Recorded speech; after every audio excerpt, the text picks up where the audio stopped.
കൊയിലാണ്ടിയിൽ ഇന്നലെ രാത്രി കൊല്ലപ്പെട്ട CPM Koyilandy central local committee secretary P V. സത്യനാഥന്റെ പോസ്റ്റ്മോർട്ടം നടപടികൾ പൂർത്തിയാക്കി ബന്ധുക്കൾക്ക് വിട്ടുനൽകി. കൊയിലാണ്ടിയിൽ നിരവധി പേർ അന്തിമോപചാരം അർപ്പിക്കാനെത്തി. വ്യാഴാഴ്ച രാത്രി 10 മണിയോടെയാണ് ചെറിയപുറം പരദേവതാ ക്ഷേത്രത്തിനിടയിൽ ഗാനമേള നടക്കുന്നതിനിടെ സിപിഎം മുൻ ബ്രാഞ്ച് കമ്മിറ്റി അംഗവും സത്യനാഥന്റെ അയൽവാസിയുമായ അഭിലാഷ് വെട്ടിക്കൊലപ്പെടുത്തിയത്.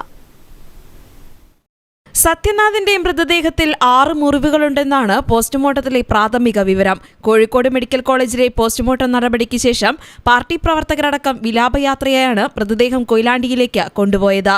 തുടർന്ന് കൊയിലാണ്ടി സെൻട്രൽ ലോക്കൽ കമ്മിറ്റി ഓഫീസിൽ പൊതുദർശനത്തിന് വെച്ചു. നിരവധി പേർ അന്തിമോപചാരം അർപ്പിക്കാനും എത്തി. Kanathil Jameela MLA, EK Vijayan MLA, CPM നേതാക്കളായ P. ജയരാജൻ, MV ജയരാജൻ, മുൻ MLAമാരായ P. വിശ്വൻ, K. ദാസൻ എന്നിവരും കൊയിലാണ്ടിയിൽ അന്തിമോപചാരം അർപ്പിച്ചു. അതിനിടെ കേസിന്റെ അന്വേഷണത്തിനായി പ്രത്യേക സംഘത്തെ രൂപീകരിച്ചതായി പോലീസ് അറിയിച്ചു. കൊലയ്ക്കുപയോഗിച്ച ആയുധം കണ്ടെത്തുന്നതിനും കൊലപാതകത്തിലേക്ക് നയിച്ചതിന്റെ കാരണം വ്യക്തമാക്കുന്നതിനുമാണ് പ്രത്യേക അന്വേഷണ സംഘത്തെ രൂപീകരിച്ചത്.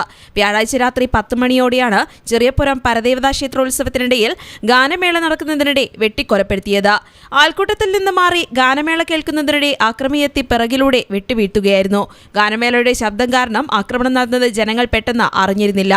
ശരീരത്തിൽ മഴുകൊണ്ട് വെട്ടേറ്റ സത്യനാഥനെ ഉടൻ തന്നെ കൊയിലാണ്ടി താലൂക്ക് ആശുപത്രിയിൽ എത്തിച്ചെങ്കിലും മരിച്ചു. സംഭവത്തിൽ CPM മുൻ ബ്രാഞ്ച് കമ്മിറ്റി അംഗവും സത്യനാഥന്റെ അയൽവാസിയുമായ അഭിലാഷാണ് പിടിയിലായത്. പ്രതിക്ക് സത്യനാഥനോട് വ്യക്തിവൈരാഗ്യം ഉള്ളതാണ് കൊലപാതകത്തിലേക്ക് നയിച്ചത്. പ്രതി കുറ്റം സമ്മതിച്ചതായും പോലീസ് വ്യക്തമാക്കി.